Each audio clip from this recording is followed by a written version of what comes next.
it chapter by chapter, one bite at a time. So many adventures and mountains we can climb. Take it word for word, line by line, one bite at a time.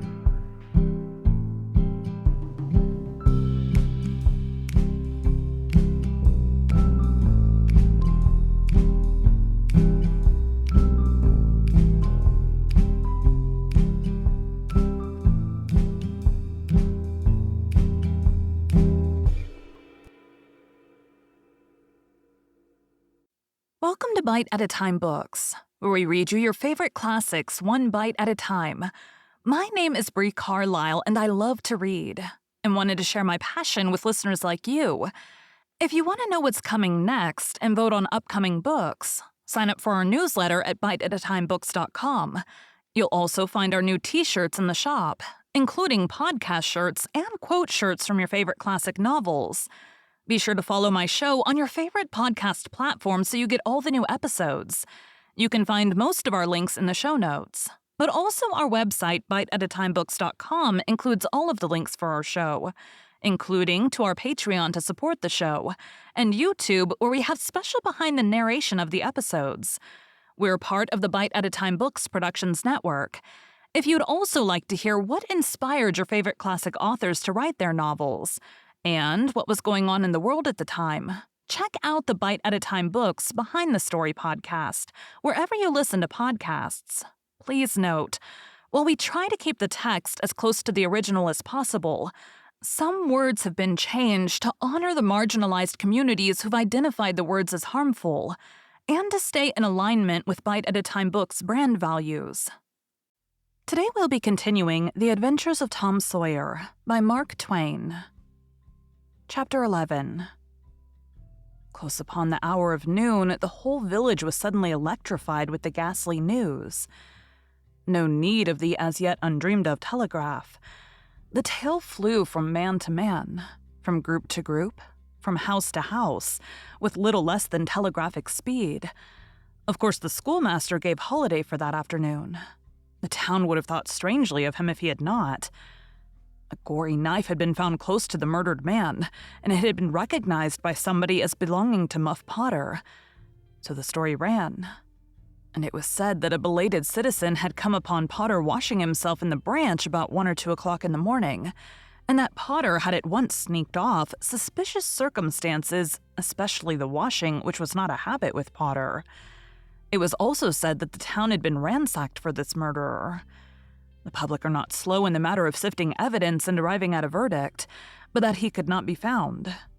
Horsemen had departed down all the roads in every direction, and the sheriff was confident that he would be captured before night. All the town was drifting toward the graveyard. Tom's heartbreak vanished and he joined the procession, not because he would not 1,000 times rather go anywhere else, but because an awful, unaccountable fascination drew him on. Arrived at the dreadful place, he wormed his small body through the crowd and saw the dismal spectacle. It seemed to him an age since he was there before. Somebody pinched his arm. He turned, and his eyes met Huckleberry's. They both looked elsewhere at once, and wondered if anybody had noticed anything in their mutual glance. But everybody was talking and intent upon the grisly spectacle before them. Poor fellow. Poor young fellow. This ought to be a lesson to grave robbers. Muff Potter'll hang for this if they catch him. This was the drift of remark, and the minister said, "It was a judgment. His hand is here." Now Tom shivered from head to heel, for his eye fell upon the stolid face of Joe. At this moment, the crowd began to sway and struggle, and voices shouted, "It's him! It's him! He's coming himself!" "Who? Who?" from 20 voices. "Muff Potter." "Hello, he's stopped. Look out, he's turning. Don't let him get away." People in the branches of the trees over Tom's head said he wasn't trying to get away. He only looked doubtful and perplexed. "Infernal impudence," said a bystander. "Wanted to come and take a quiet look at his work, I reckon. Didn't expect any company." The crowd fell apart now, and the sheriff came through, ostentatiously leading Potter by the arm. The poor fellow's face was haggard, and his eyes showed the fear that was upon him. When he stood before the murdered man, he shook as with a palsy, and he put his face in his hands and burst into tears. "I didn't do it, friends," he sobbed. "'Pon my word and honor, I never done it." "Who's accused you?" shouted a voice. The shot seemed to carry home. Potter lifted his face and looked around him with a pathetic hopelessness in his eyes. He saw Joe and exclaimed, "Oh, Joe, you promised me you'd never." "Is that your knife?" And it was thrust before him by the sheriff. Potter would have fallen if they had not caught him and eased him to the ground. Then he said, "Something told me if I didn't come back and get." He shuddered, then waved his nerveless hand with a vanquished gesture and said, "Tell him, Joe. Tell him. It ain't any use anymore." And Huckleberry and Tom stood dumb and staring and heard the stony-hearted liar reel off his serene statement. They expecting every moment that the clear sky would deliver God's lightnings upon his head, and wondering to see how long the stroke was delayed. And when he had finished and still stood alive and whole, their wavering impulse to break their oath and save the poor betrayed prisoner's life faded and vanished away. For plainly this miscreant had sold himself to Satan, and it would be fatal to meddle with the property of such a power as that. "Why didn't you leave?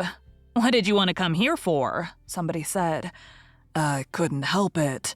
I couldn't help it," Potter moaned. "I wanted to run away, but I couldn't seem to come anywhere but here." And he fell to sobbing again.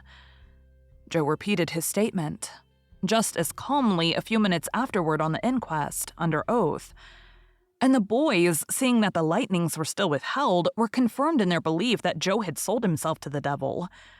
He was now become, to them, the most balefully interesting object they had ever looked upon, and they could not take their fascinated eyes from his face.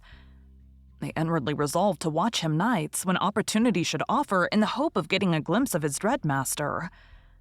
Joe helped to raise the body of the murdered man and put it in a wagon for removal, and it was whispered through the shuddering crowd that the wound bled a little. The boys thought this happy circumstance would turn suspicion in the right direction, but they were disappointed, for more than one villager remarked, "It was within 3 feet of Muff Potter when it done it." Tom's fearful secret and gnawing conscience disturbed his sleep for as much as a week after this, and at breakfast one morning Sid said, "Tom, you pitch around and talk in your sleep so much that you keep me awake half the time." Tom blanched and dropped his eyes. "It's a bad sign," said Aunt Polly gravely. "What you got on your mind, Tom?" "Nothing. Nothing I know of." But the boy's hand shook so that he spilled his coffee. "And you do talk such stuff," Sid said. "Last night you said, 'It's blood, that's what it is.' You said that over and over. And you said, 'Don't torment me so, I'll tell.' Tell what? What is it you'll tell?" Everything was swimming before Tom. There's no telling what might have happened now, but luckily the concern passed out of Aunt Polly's face, and she came to Tom's relief without knowing it. She said, "Joe, it's that dreadful murder. I dream about it most every night myself. Sometimes I dream it's me that done it." Mary said she had been affected much the same way. Sid seemed satisfied. Tom got out of the presence as quick as he plausibly could, and after that he complained of a toothache for a week and tied up his jaws every night. He never knew that Sid lay nightly watching, and frequently slipped the bandage free and then leaned on his elbow listening a good while at a time, and afterward slipped the bandage back to its place again. Tom's distress of mind wore off gradually, and the toothache grew irksome and was discarded. If Sid really managed to make anything out of Tom's disjointed mutterings, he kept it to himself. It seemed to Tom that his schoolmates never would get done holding inquests on dead cats, and thus keeping his trouble present to his mind. Sid noticed that Tom was never coroner at one of these inquiries, though it had been his habit to take the lead in all the new enterprises. He noticed, too, that Tom never acted as a witness, and that was strange. And Sid did not overlook the fact that Tom even showed a marked aversion to these inquests, and always avoided them when he could. Sid marveled but said nothing. However, even inquests went out of vogue at last and ceased to torture Tom's conscience. Every day or two during this time of sorrow, Tom watched his opportunity and went to the little grated jail window and smuggled such small comforts through to the murderer as he could get hold of. The jail was a trifling little brick den that stood in a marsh at the edge of the village, and no guards were afforded for it. Indeed, it was seldom occupied. These offerings greatly helped to ease Tom's conscience. The villagers had a strong desire to tar and feather Joe and ride him on a rail for body snatching.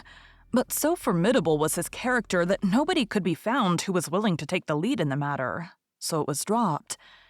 He had been careful to begin both of his inquest statements with the fight, without confessing the grave robbery that preceded it. Therefore, it was deemed wisest not to try the case in the courts at present.